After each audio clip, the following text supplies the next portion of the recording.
All right, while the slides get put up, I will go ahead and introduce our speakers to get this started. Good morning and welcome everybody. This is Experiential Learning through Digital Literacy, Cross-Functional Collaboration to Empower Students and Faculty for 21st Century Contexts. This is presented by Melissa Netzband, Jenica Rogers, Karen Caldwell, and Janelle Jacobson, all from SUNY Potsdam. I'm Jocelyn Ireland. I'm from MVCC. I will be your moderator today. This session is being recorded and will be available on YouTube as well as the presenter's slides. Please stay muted unless the presenters invite you to participate. And it's my pleasure to welcome our speakers. So please take away whenever you're ready. Great, thank you. My pleasure. So hello, my name is Jenica Rogers. I am the Dorff Endowed Director for Applied Learning at SUNY Potsdam, but I am also a librarian. I was the library director at SUNY Potsdam for 10 years, and I was a librarian for another 15 years before that. Once a librarian, always a librarian. But it's been really fun to work on this project because it brings together so many threads from my professional life into one project. Experiential learning is where I am situated right now, and to bring in digital literacy and information literacy into that work just hits me in the good place. So go ahead, Janelle. Our goal today is to talk about some of the opportunities of teaching digital literacy, not only to expand the professional toolkits of everyone who is here today to listen and talk with us, but also to think about the different roles that different people and different perspectives can play in teaching things like information literacy, digital literacy, and doing those in experiential hands-on ways. So if I could have each of my co-presenters introduce yourself and just give a quick introduction as to who you are and why you're a part of this project. All right, I'll go first. My name is Melissa Netzband. I am the Information Literacy and Instruction Librarian here at SUNY Potsdam, the librarian on the team.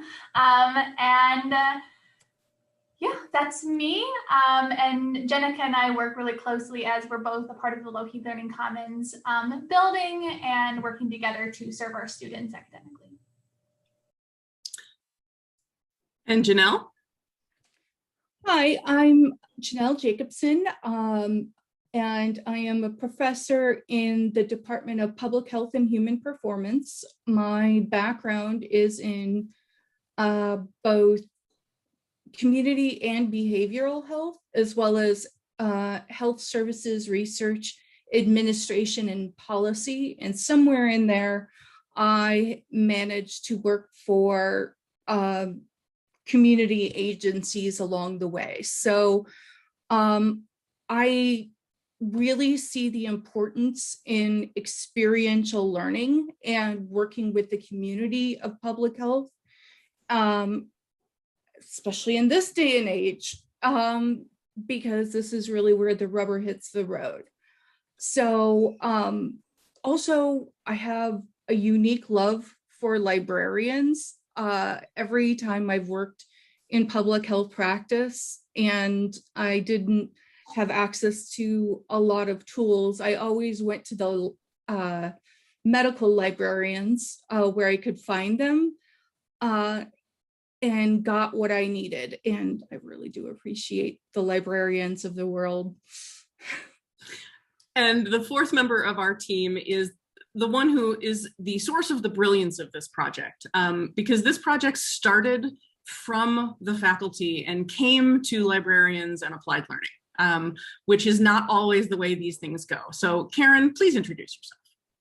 Hey everybody, I also am in the I Love Librarians Club. And my doctoral research actually incorporated information problem solving as part of a cognitive skills development focus for me. So my background is in education, and I teach business at SUNY Potsdam. And my first orientation to the university had Jenica speaking about how her role is to help students see what competencies they're building within their courses and therefore helping professors. And that really speaks to me. I've lived and worked overseas most of my professional career. And when I transitioned back to North America, I saw that I needed to repurpose and repackage my competencies to get work. And I've always thought about making learning more concrete for my non-native speakers of English overseas, and quickly found out that I needed to do that with my learners here and to make the learning relevant. So sitting inside these protected rooms is wonderful, but we always have to make those connections. And speaking of connections, I tried to reach out to Jenica immediately. And of course, she welcomed me into her office. And then I've worked with Janelle, who's in the same department as I am, and we tried to collaborate as well. And during that time, I also worked with Melissa, and we all realized that this is called cross-functional collaboration, and it's all in the service of driving our own learning and making things meaningful for our students across courses, across academic services, and sort of facilitating their entry into this messy world that we all live and work in. So it's just been an amazing experience collaborating with people who are all rowing in the same direction around helping our students make those connections to the real world. And that world is increasingly digital. So that's where all of this started, is us exploring, helping these so-called digital natives build skills that employers of my age can understand. So that's how things got started. So what we're going to go through is what we've been doing, essentially. And we are going to talk a little bit about digital literacy. We're going to talk about the design of our project and what we've been doing. And we're going to talk about our experience in working across these different functions. We welcome your questions at any time. There's 4 of us, someone will always be watching the chat. And we're going to hand off as we go through different pieces of this. So there will be different speakers at different times. I would say, by way of introduction, that librarians already know and recognize the value of information literacy. I mean, it sits at the core of what librarians do in higher education. And we also, all at this point in our lives, inherently recognize the value of digital literacy, even if we don't know how to define it, or we haven't really thought about it in that way. Janelle, can you go ahead? Digital literacy, to take a definition from Renee Hobbs, is the ability to access, analyze, create, reflect, and take action using a wide variety of digital tools, forms of expression, and communication strategies. I would say that dovetails really nicely with information literacy. That is essentially, this is the structure that information literacy is delivered in 2021. But it's so much more than that. And so, Karen, would you like to talk about digital literacy a bit and your work with Hobbs's work? Sure. So I try to make my competencies more concrete, and therefore have students engage in that creation process and make their learning real. So that involves creating things, and it's something in the learning world, it's called generative learning. And that can be creating anything out of your own knowledge, synthesizing other content into your knowledge base, and then making it public. And so I came across this book. You see it on the screen, so I'll stop being Vanna White. Renee Hobbs does an incredible amount of invaluable work in this space, and she's really a media literacy expert with a teacher and librarian mindset. So she works with librarians, with educational leaders, with teachers from K through 12, all the way up to graduate students. And the book that you see on the screen is targeting higher education students. And it talks to them about really making their understanding concrete through the use of digital tools. And we know that that relies on information literacy and a number of other skills, including having a purpose for communicating. So it really ties in everything that we want them to do to not just be knowledgeable, but knowledge able. And Janelle will touch on this a little bit later related to public health, but we know that understanding the power of information and its sources and being really a skeptic without being too bitter about what's going on around you. These are mindsets that students have to develop. And by making their own understanding more public, it gets real for them very quickly. So this Create to Learn book really was a treasure trove of information for me. And then I found out that Renee Hobbs runs a course through the University of Rhode Island on digital authorship. So we all continue to work together to understand this world and how we can help our students, but also we go to the experts as well. And Renee Hobbs is someone I would highly encourage you to have on your radar. And I will hand back over. And so when Karen... add real quickly that as an information literacy instructor reading this book, half the time I'm just sitting there shaking my head being like, yup, there's information, like information literacy, as we know, is so well embedded in digital literacy and vice versa. So this book is a really great resource for figuring out exactly how they meld together outside of just how our brains see it happening. And so with that, with Karen's, her engagement with Renee Hobbs' work, she submitted a grant application to our Low Heat Applied Learning grant program. And we all signed on when she invited us as participants in her grant project, including a graduate student, Mary Catherine Collins, who isn't here with us because she has graduated and flown, as we want them to do. We want them to fly and go be free. So Mary Catherine has done that, and we are very proud of her. And so we all started working together this spring on this project. And Janelle, can you move forward? The goals of our project are to explore how to develop students' digital literacy skills through applied activities. And to, as we do that, develop materials, curricula, assignments, other support resources that we can use to then share out as the proof of concept that this can be done.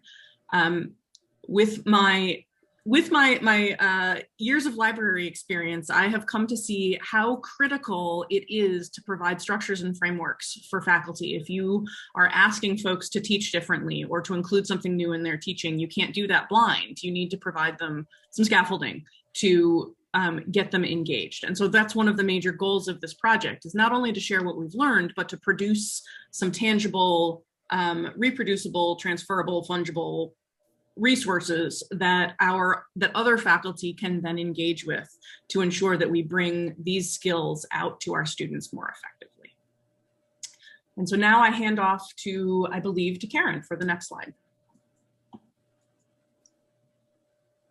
Yeah, so I always, when I teach and when I collaborate with others, I always have this what are we doing, so what, and now what. So the so what, of course, is about meeting learners where they are. I know that sounds cliche, but we know they live outside, online, in digital spaces, and often rely on those to help understand what we are working with them, either in the library or other services or in the course.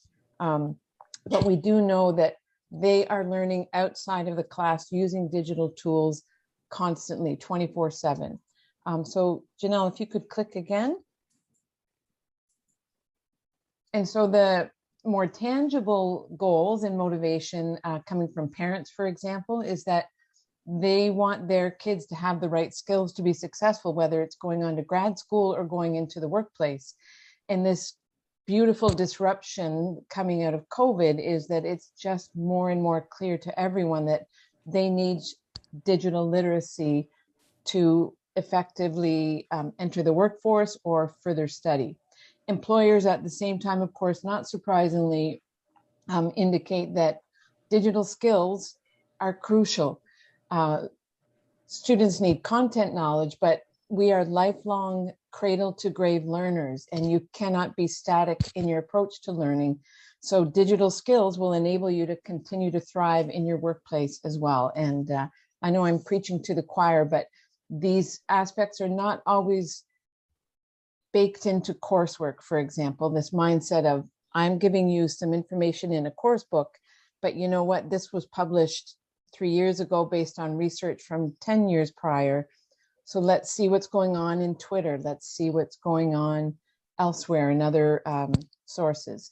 So this is about arriving to employers with this digital skill set where you're going to be that value added as the new employee. And back to you.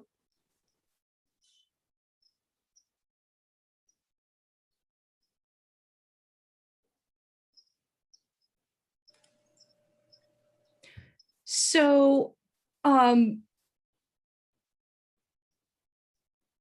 I did want to kind of talk briefly about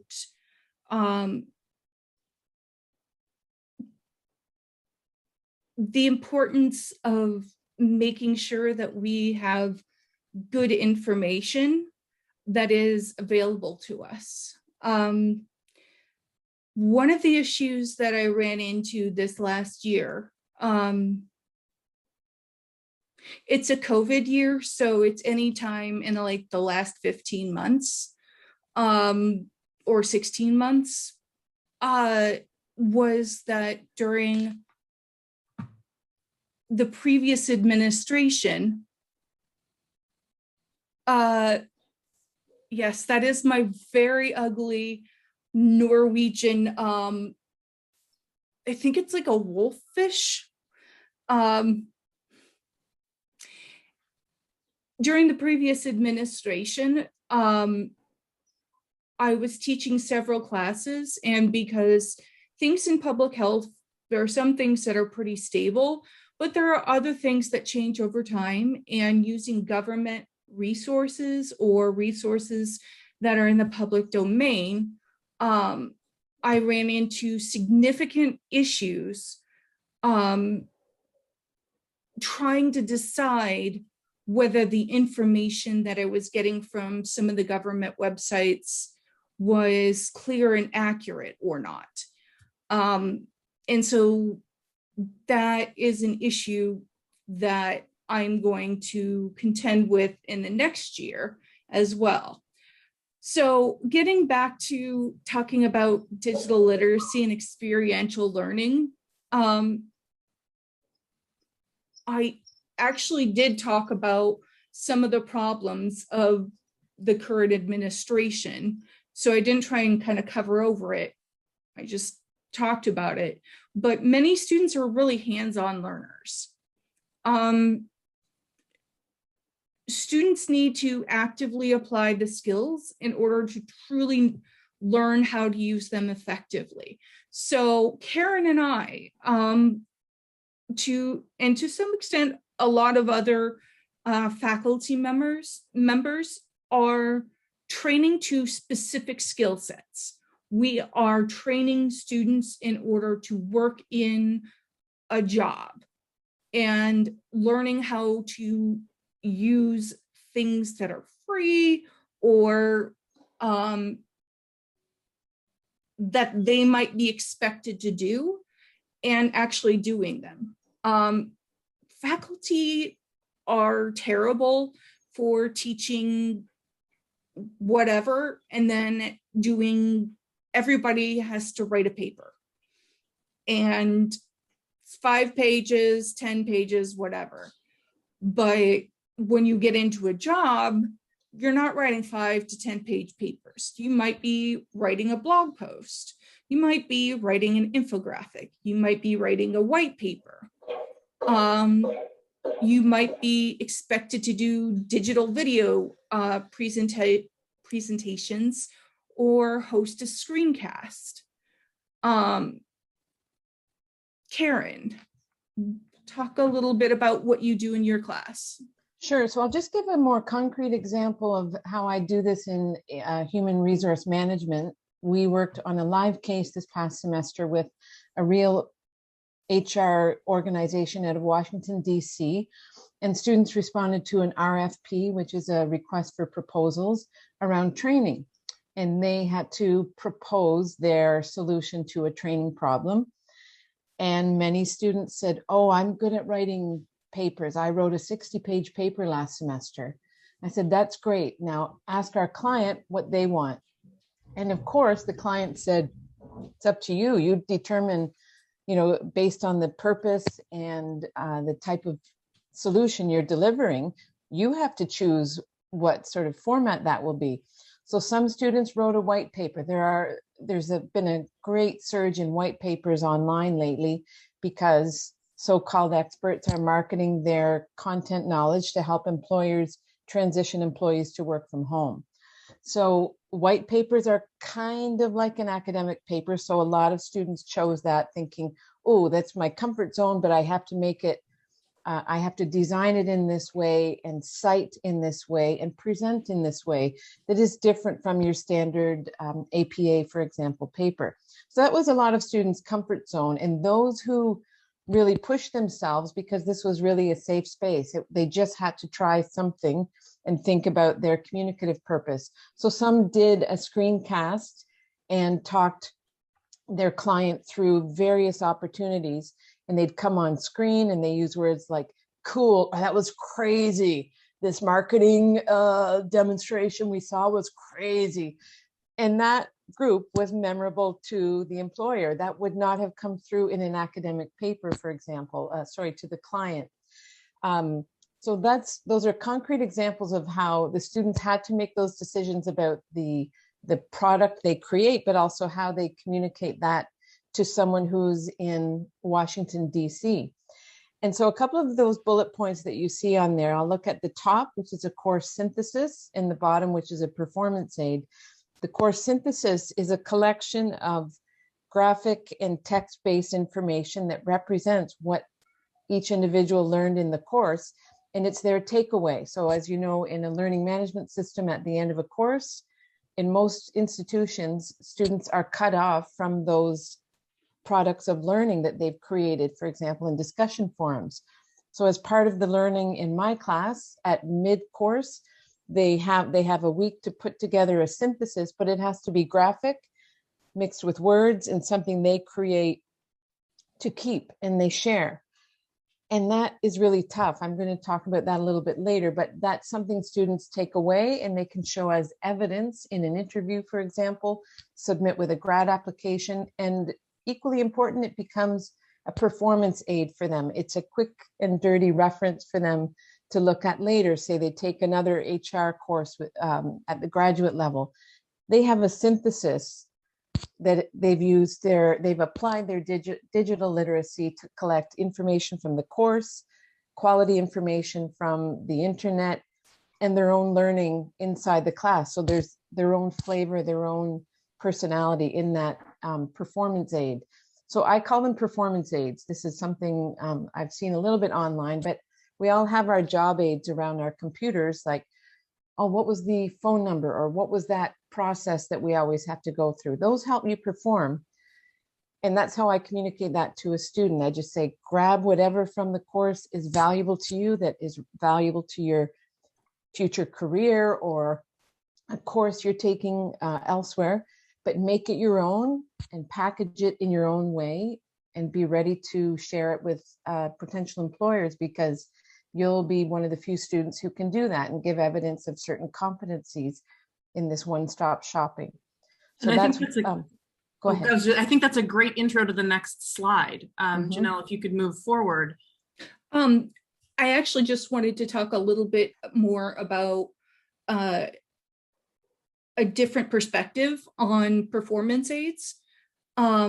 Is this last year has been kind of terrible, of us spending all day inside our cubicles or inside our closet or wherever we are able to find space in order to work from home. And so for one of my projects that I had to have students do, I had them go out into the community, like take their phone and do an environmental scan. So find a few things that are community assets from a public health perspective, and a few things that are community needs. Sorry, my brain just totally blanked there for a second. And to take pictures of them and put them in a PowerPoint presentation or whatever, and share them with me as part of a presentation. One, I got them out of their house. Two, I got them out into the community looking at things like a public health person would. And three, they were able to do a speech, but from a different way. And I thought that was super interesting. And some of the students really like did it. And then some students phoned it in, as you do. But like my big takeaway is at the end of the semester, one of the students ended up stopping their presentation halfway through and then did the process of getting the COVID-19 vaccine in the middle. And if that's not public health, I don't know what is.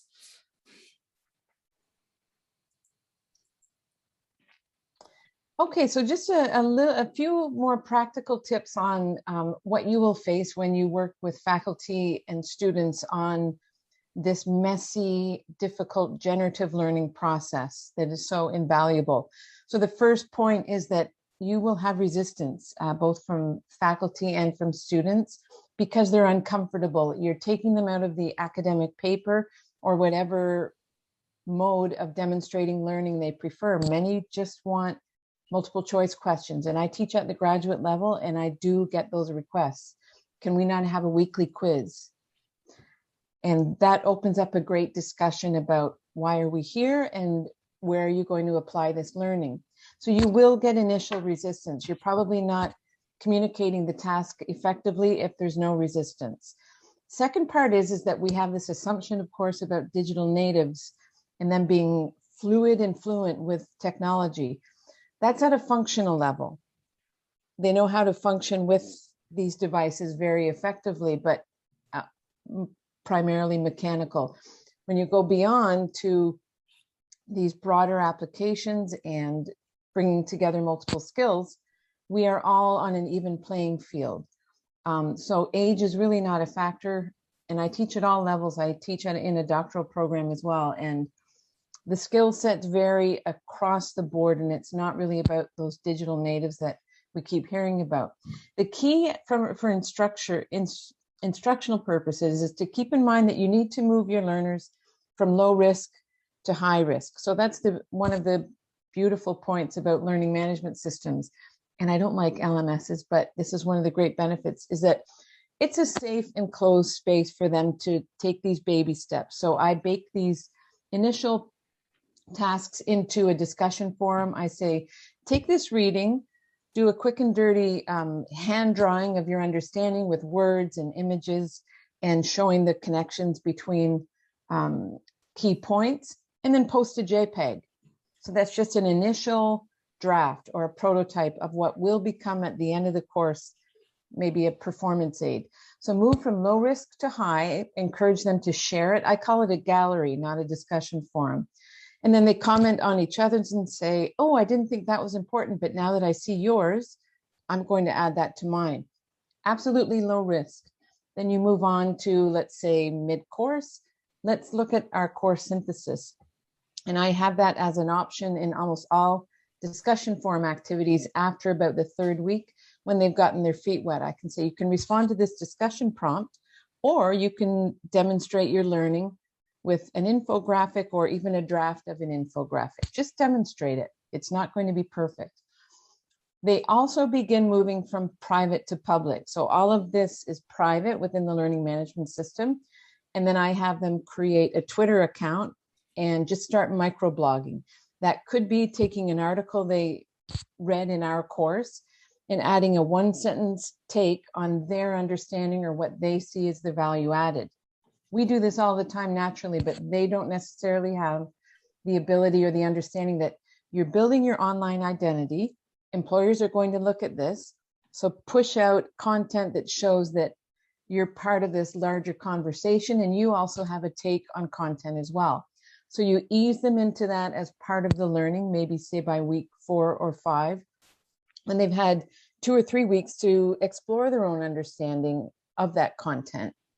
Again, I encourage you to start small. So I also do video-based projects. In week 1, they do a 30-second introduction to themselves using Flipgrid. And then maybe a few weeks later, it's part of a discussion forum activity and it becomes 1 minute. A few weeks later, it gets longer and more involved, but they've already started building their comfort in that media. What is underpinning all of this, though, and where you will get resistance across the board, no matter who you're working with, is many will say, oh, it's all bells and whistles. I don't want to learn all these apps. They're just going to change next week. No employer wants to know that I can use Snapchat. Again, you're opening a conversation, and you have to start with knowledge and give them a chance to work on their knowledge and understanding and application in these safe spaces. So it is content knowledge. You're not bypassing any element of learning that we all hold near and dear. You have to build that knowledge first. And without that, it's empty and it's fake news and it's just really fluff that you're putting out there. So I don't want anyone to think that we're suggesting that it's all about the tool or the design. It isn't. It's about getting that understanding first and then working through, ooh, how can I communicate my understanding to others? And that's what I have to say. So over to Janelle, I believe, or is this me on the next slide? Oh, I believe this is me. So what I keep telling myself when I get frustrated in those first weeks and I get complaints from students is that it really is not a sprint. It's a marathon. That's why drafts and prototypes are so important. It's messy, it's confusing, it builds anxiety. So the more you can parlay that into curiosity, the better.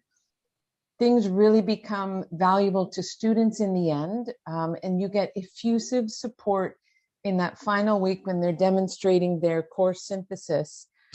And that's the wow factor, because it's been building all along. They've been sharing all along in these gallery activities or screencasts, excuse me. But by the end, they are over the moon proud of themselves, and they've truly collaborated with others for meaning making. It's not just great posts, those standard discussion forum activities. So they do start saying, we need to do this in other courses because I need to show this to an employer. I need to show this. One young lady always shows it to her younger brothers and sisters and puts her performance aids up around the house. So they do get evangelical towards the end of the learning experience, towards the end of this marathon. And then most students will say, make us do this even earlier, make us do bigger projects earlier, because they're now comfortable with that draft mode, that not showing your perfect finished product. They're now comfortable with that and they see the progress. So these are all things that I've learned over the last, say, 4 or 5 years in infusing this into my coursework.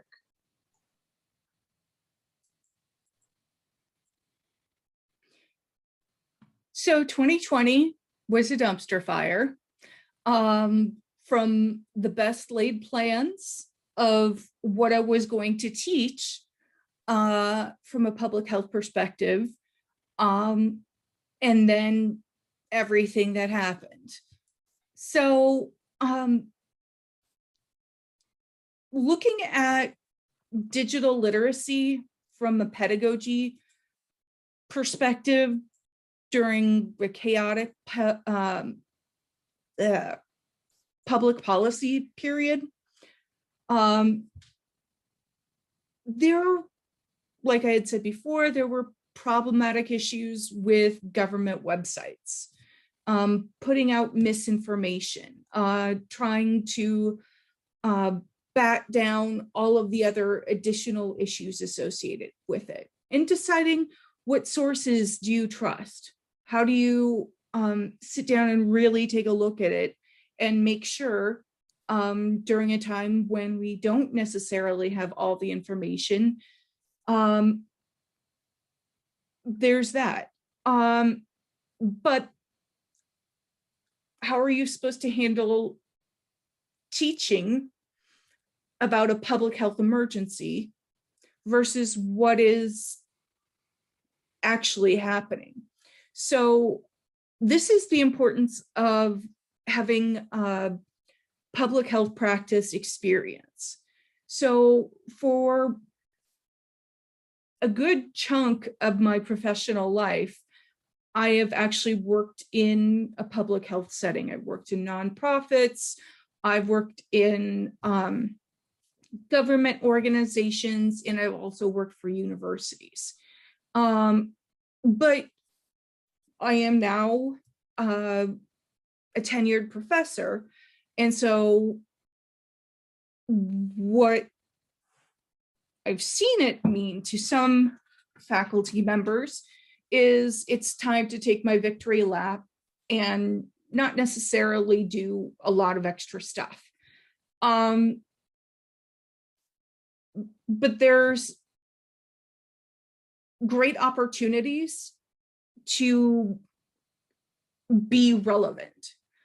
And so I serve on the board for a local NGO. I share expertise and materials with people in different agencies. I get a read on what's going on in the larger picture, because it's important to understand and be able to relate what is happening in the book or the material versus what is happening on your local YouTube channel. So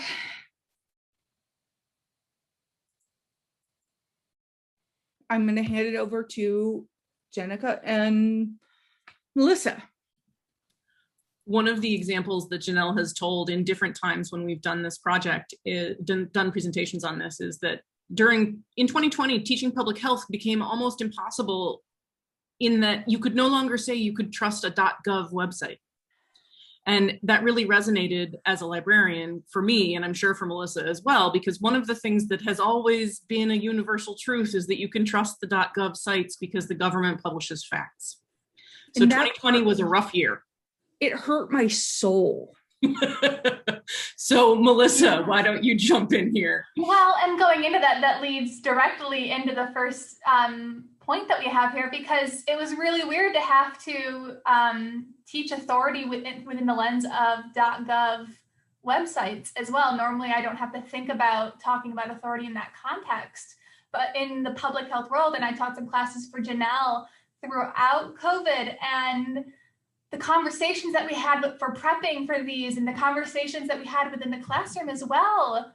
I mean, conversations that make you think on a higher level when it comes to authority and bias within all aspects of our lives, right? So going into this, within information literacy and digital literacy, I kind of use my way into this topic in the classroom through authority. When we're talking about authority within academic journals and, looking at authors and lateral searching and all those different things, right? I then take it and I apply it to something else. These professors, these academics, this scholarly communication is happening in other places as well, especially when it takes so dang long to publish, especially peer review. And right now with COVID and everything, we need to use gray literature because publishing just takes forever and we're not getting the information we need fast enough. And Janelle, if you want to pop in real quick, this goes exactly into what you, I know, are going to say. Yeah, and so one of the things that I started several years ago is, like, I'm not an avid tweeter, Twitter user, whatever. But I'm on Twitter because I follow a few trusted public health lawyers, policymakers, one of the podcasts that I listen to regularly is What the Health, which is a bunch of health policy journalists that once a week go over everything that is happening from a health policy perspective. And it's a quick and dirty thing that I can do while I'm gardening, walking my dog, whatever.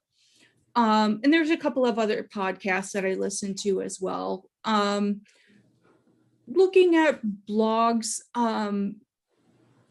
to some extent, but the last night I was actually thinking about, everybody's going to be traveling this summer and only 70% of, let's say, California and New York are vaccinated. But there's new variants that are coming in and large parts of the country that are not vaccinated fully in order to hit community immunity. And I popped over to the New York Times app, and they had actually done a great story about that very topic.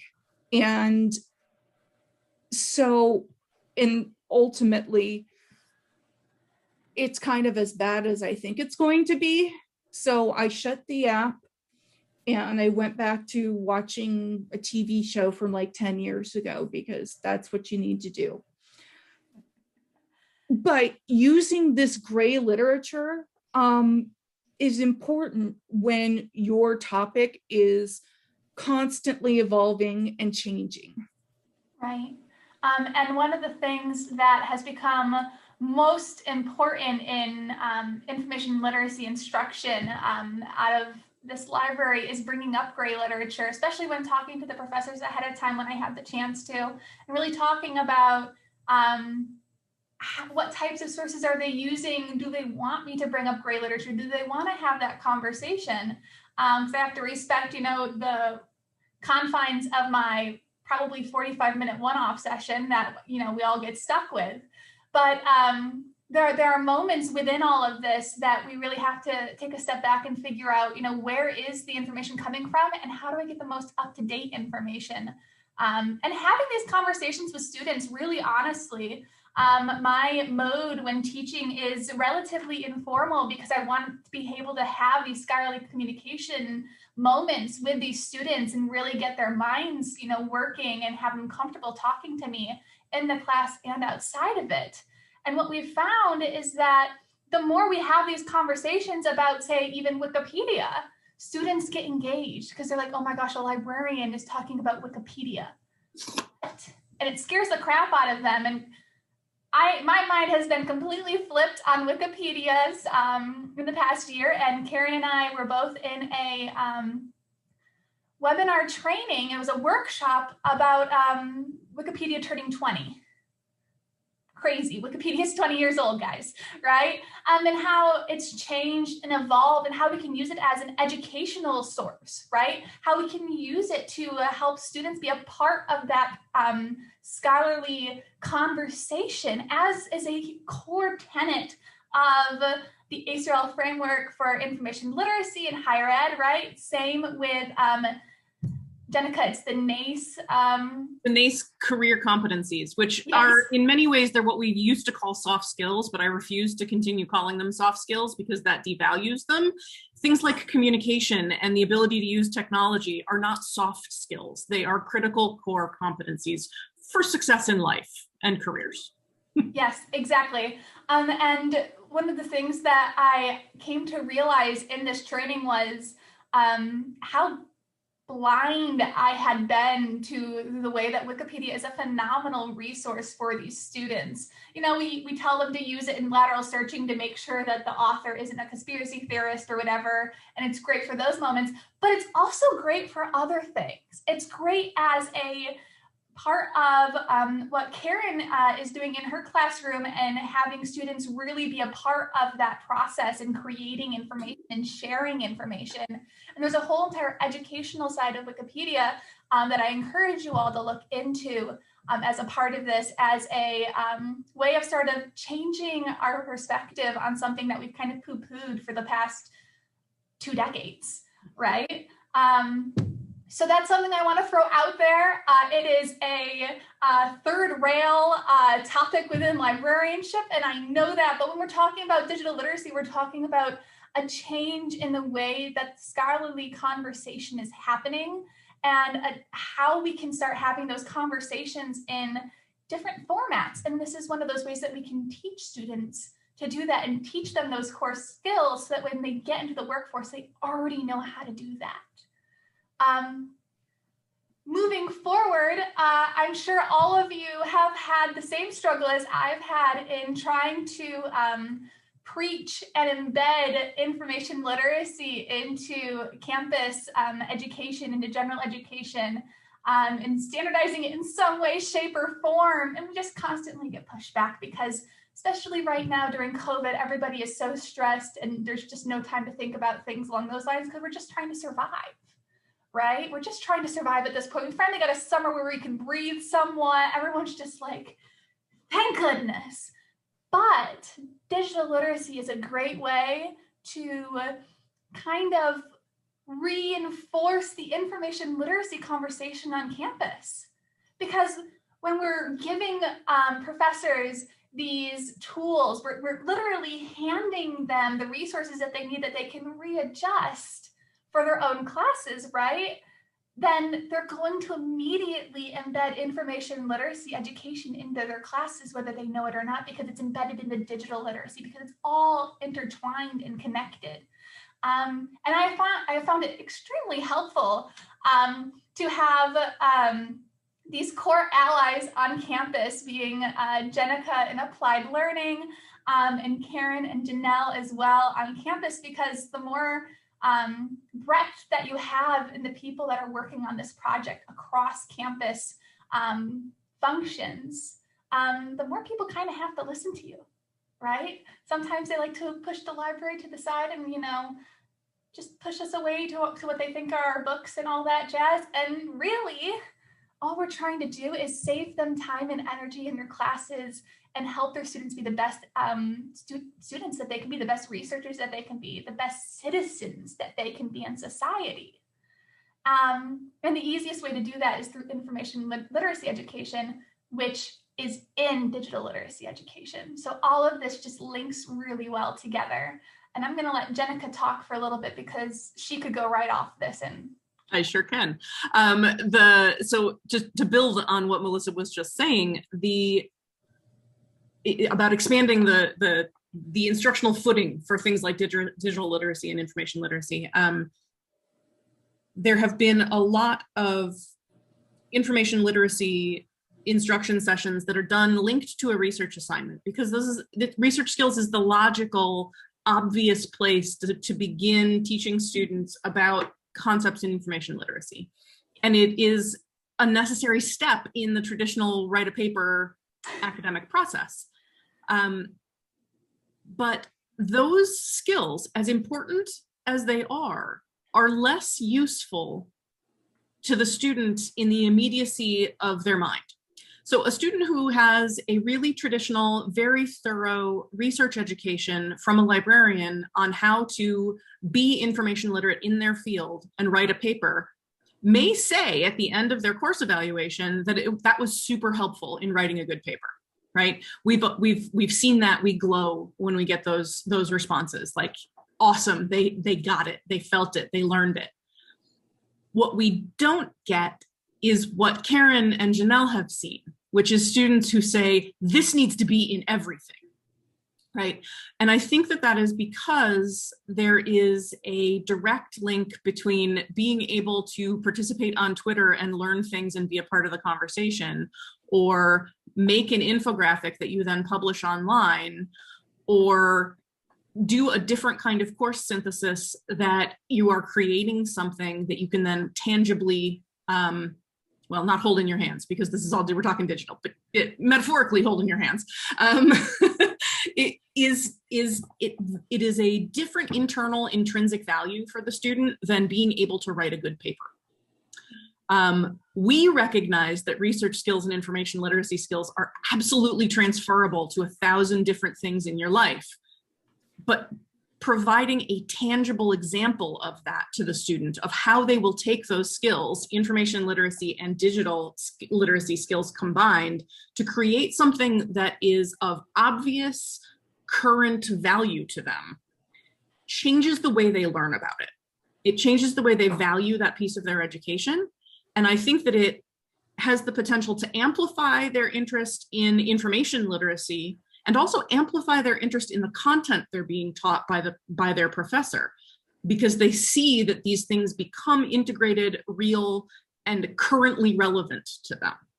I think Janelle's example of Twitter during a pandemic is a great one, because they discover podcasts and researchers who are doing work that is absolutely currently relevant.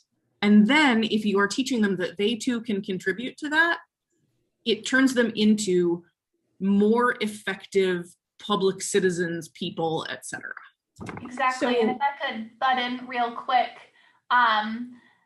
one of the things that I'm constantly pushing with different professors and having these conversations with students is the fact that all of these phenomenal researchers that we're finding articles for and everything, they're probably also on a podcast being interviewed.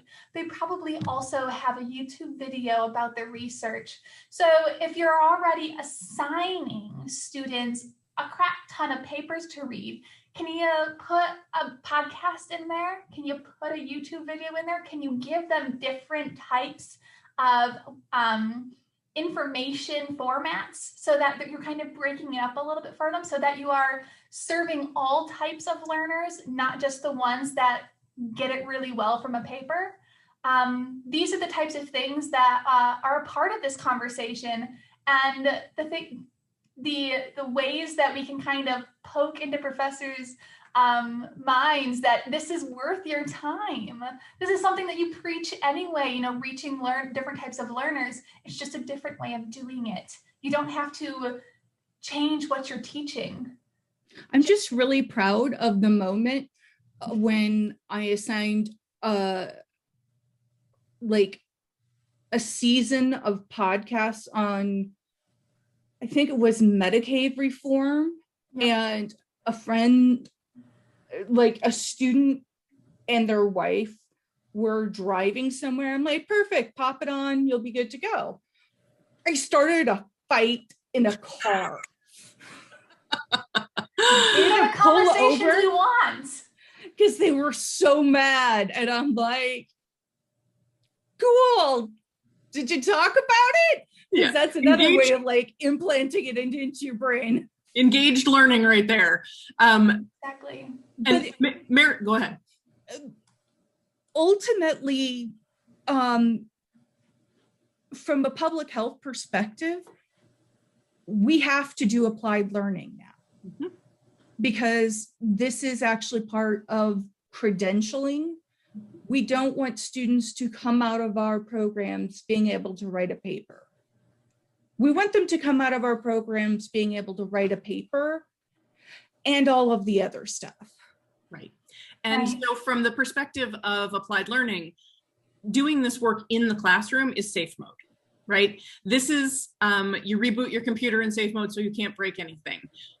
Safe mode for our students is learning and practicing these skills in a place where there is, as Karen said, you start with low risk. There is no risk for them to practice these skills at this moment in their life, in their career. Whereas if you are learning on the job and you fumble, that can have real consequences for someone economically and in terms of their life goals. If they fumble in the classroom, we're going to re-educate them and try again.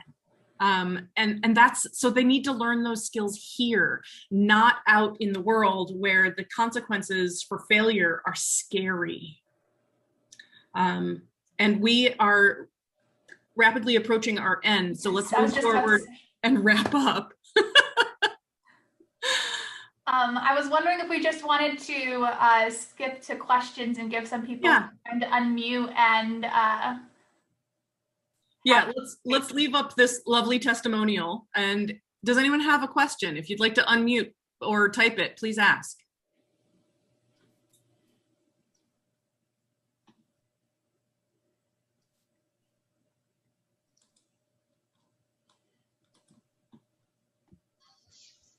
Hi, hi. This is Justin Cronise at SUNY Erie, and I just love this topic. I think it's so important, and the faculty collaboration, the working outside the library, the visibility within the institution, and the general education kind of aspect of it. And I was just kind of wondering. I have two questions. So first, I was wondering if you have an embedded librarian program where you have librarians within like the LMS, like I'm not sure if you use Blackboard or something else. And also I was kind of curious about the awareness of, SUNY is working on updating their general education requirements.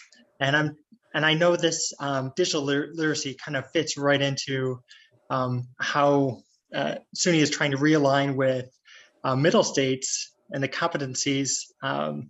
And I know this, information literacy and technological competence, this is all, and it's so current and so important and timely. I just kind of wondering about, other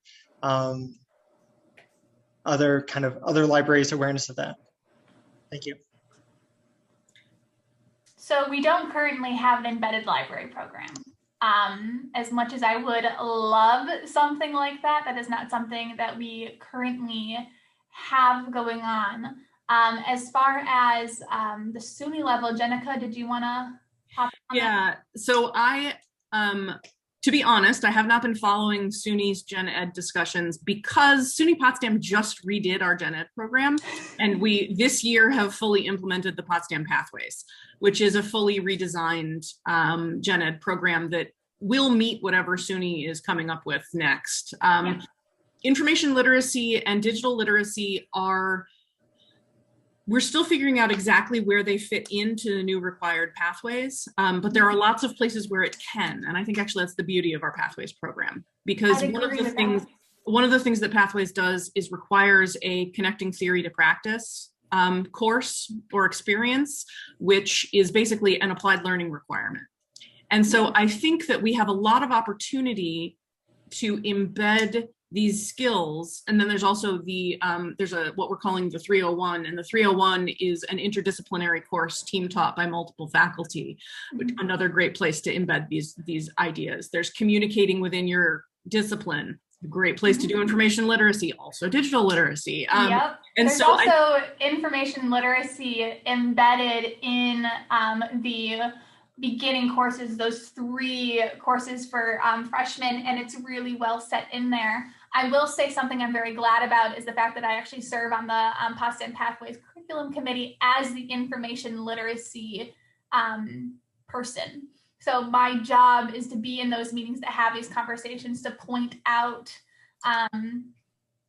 these parts, not as the librarian member. We have another librarian serving as the librarian liaison. My job is specifically information literacy.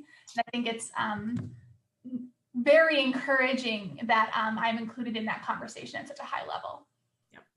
There's a question in the chat about embedding materials for asynchronous teaching, which Karen has addressed in the chat, but does anyone want to add a little bit to that?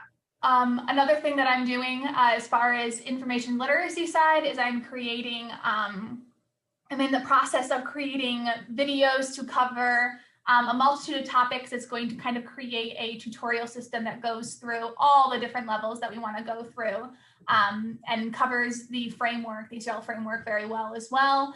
And they're all going to be on our YouTube page so that they can easily be linked into the LMS program that we're using by faculty and be plugged in wherever they want it to be. And then also there will be assessment available for faculty to ask for, so they can embed multiple choice questions, open answer questions into it, and it's already created for them. They just have to ask for it.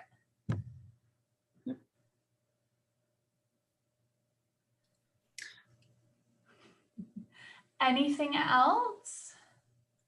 I know we're out of time. And I'm sure everybody has somewhere to be next, even if that's only get more coffee. Or bathroom break, or let the dog out. I just want to say very quickly that if we are developing proof of concept and are really generous in what we will share, and we also would love to hear what you do and what's working for you. So I think this is just the beginning. I'm happy to share all my instructions, etc., anything at all. And I know my team of collaborators are as well. And so please do reach out. This is just the beginning for us. And the more we collaborate, the better makes our work. Exactly. Absolutely. Right. Thank you to our speakers. A very nice talk. Thank you again. Our next presentation starts at 11 o'clock. That's in 15 minutes. The title is Cross-Pollination Lessons Learned from Online Delivery to Enhance the Return to In-Person Information Literacy Instruction. So again, that starts in 15 minutes. Thank you again to our presenters.